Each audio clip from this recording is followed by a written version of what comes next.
सभी भाइयों को राधे राधे। बात करेंगे सुजलॉन एनर्जी की। ठीक है, सुजलॉन एनर्जी के लिए कुछ खबरें निकल कर आ रही है। मोतीलाल ओसवाल ने यहाँ पर कवरेज शुरू कर दिया है सुजलॉन एनर्जी के ऊपर, और टारगेट्स वगैरह क्या की रिस्क्स हैं वो सारा कुछ यहाँ पर हम डिस्कस करने वाले हैं। उससे पहले यहाँ पर हम थोड़ी बहुत चार्ट के एनालिसिस कर लें। तो देखिए, आज जो है थोड़ी बहुत गिरावट रही, फ्लैट सा यहाँ पर ट्रेड होता हुआ नज़र आया है।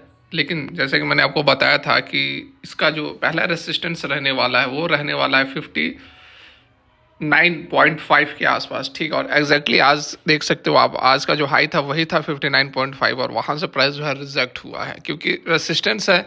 इससे पहले भी जो है हाई यहीं पर लगा था 59.5 के आसपास यहाँ इस दिन, उसके बाद प्राइस रिजेक्ट हुआ था। तो थोड़ा बहुत यहाँ पर ये जो है अभी, क्योंकि ओवरऑल देखा आपने कि निफ्टी के अंदर, बैंक निफ्टी के अंदर, पावर सेक्टर के अंदर आज वॉलेटिलिटी रही, गिरावट भी रही, मैक्सिमम स्टॉक्स तो रेड में ही ट्रेड कर रहे हैं।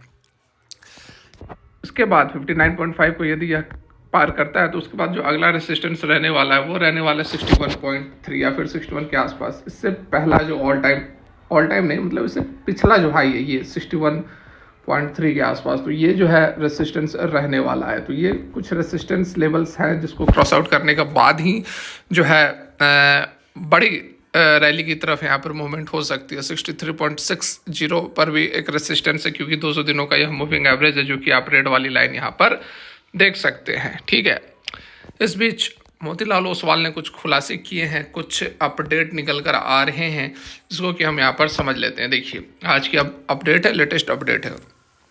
Motilal Oswal initiate coverage on Suzlon energy with a by expect 21% jump in 12 month. अगले एक साल के अंदर 71 रुपये का टारगेट, 70 रुपये का टारगेट रहने वाला, 21% का जंप, मतलब कि आपको वही लेवल पर आ जाएगा 70 रुपये के आसपास। ठीक है, इससे पहले जेएम फाइनेंशियल्स वगैरह ने भी 71 का टारगेट दिया हुआ, इन्होंने भी 70 का टारगेट दिया हुआ है। तो सारे लोग जो हैं वो 70 रुपये पर अब आकर रुक गए हैं। लेकिन यहाँ पर कुछ और बातें जो है निकल कर आ रही हैं, जिसको कि हम यहाँ पर समझने वाले हैं। सुजलॉन एनर्जी जो है एक महीने के अंदर 6% भागा है, लेकिन 11% डाउन है 2025 में।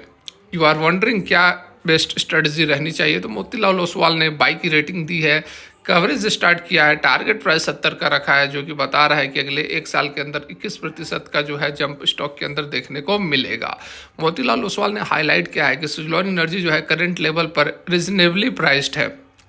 एस्टिमेटेड ईपीएस जो है वह 63% रहने वाला है 2024 से 2000, मतलब कि ईपीएस का जो ग्रोथ है, कंपाउंडेड एनुअल ग्रोथ रेट, वो 63% रहने वाला है 2024 से 2027 तक, जो कि सिग्निफिकेंटली पार कर रहा है डोमेस्टिक कैपिटल गुड्स के जो और जो कंपटीटर हैं, जैसे कि एबीबी इंडिया जिसका कि 23% रहने वाला है, सीमेंस का 20%, थर्मैक्स का 17%, सीजी पावर का 26%, और ग्लोबल कंपनी जो सैनी है वो उसका 26%। तो इन सभी को पार कर रहा है ऊपर, मतलब कि इनको नीचे काट दिया है, और सबसे ऊपर 63% के ग्रोथ के साथ, अर्निंग पर शेयर के ग्रोथ के साथ 2027 तक हमें देखने को मिलेगा। Even on the earning front, Motilal Oswal point कर रहे हैं कि सुजलॉन जो है ट्रेड कर रहा है, फेवरेबल ट्रेड कर रहा है। ठीक है, पैग रेशियो वगैरह को देखो, अदर डोमेस्टिक कैपिटल के जो पीयर्स हैं उससे नीचे यह ट्रेड कर रहा है। ठीक है, एबीबी इंडिया या फिर सीजी पावर वगैरह का आप देख सकते हैं पीजी रेशियो जो है वह इससे ज़्यादा है, 2.5 गुना है, 1.9 टाइम्स है, जबकि सुजलॉन का 0.6 टाइम्स है। सुजलॉन एनर्जी जो है इंडिया की टॉप विंड एनर्जी प्रोवाइडर है, ग्लोबल लीडर है विंड एनर्जी, और इंस्टॉल्ड कैपेसिटी 20.9 गीगावाट है, 17 कंट्रीज में फैला हुआ है। इसके जो ऑपरेशंस हैं वो विंड जनरेटर को सेल करते हैं, प्रोजेक्ट एक्सिक्यूट करते हैं, फाउंड्री और फॉर्जिंग कंपोनेंट्स वगैरह बनाते हैं, और ऑपरेट एंड मेंटेनेंस सर्विस भी देते हैं, मतलब कि इंस्टॉल करने के बाद विंड टर्बाइन्स को ऑपरेट और इंस्टॉल मेंटेनेंस का भी काम करते हैं। मोतीलाल ओसवाल कैलकुलेट कर रहे हैं बाई 2030 तक विंड एनर्जी जो है वह एक्सपेक्टेड है टोटल रिन्यूएबल एनर्जी का 20%। ठीक है, जिसमें से कि यूएस की बात करें तो 39% है, विंड एनर्जी की बात की जा रही है टोटल आर से कंपेयर करके। यूएस में 39% है, जर्मनी में यूएस में 33% है, 39% है यूएस में, और जर्मनी में, दोनों जगह 39% है। 33% है चाइना में, 42% है यूके में। Highlighted the need for more focus on wind energy development, ठीक है, और भी ज़्यादा यहाँ पर फोकस किया जाना चाहिए विंड एनर्जी पर, क्योंकि बाकी अदर कंट्रीज़ में जो है विंड एनर्जी ज़्यादा कंट्रीब्यूट कर रही है टोटल रिन्यूएबल एनर्जी की। इंडिया के अंदर अभी कम है, 20% ही कंट्रीब्यूशन कर रही है, ठीक है। देखिए, दो there are concerns that combination of solar energy और जो स्टोरेज सॉल्यूशन है वो रिप्लेस कर सकती है विंड एनर्जी को, ठीक है। यहाँ पर मैं नहीं कह रहा हूँ, यहाँ पर कंसर्न्स जो है मोतीलाल ओसवाल बता रहे हैं कि चिंता की बात यह हो सकती है कि सोलर एनर्जी और उसके जो स्टोरेज सॉल्यूशंस हैं उसको वो रिप्लेस कर सकती है विंड एनर्जी को।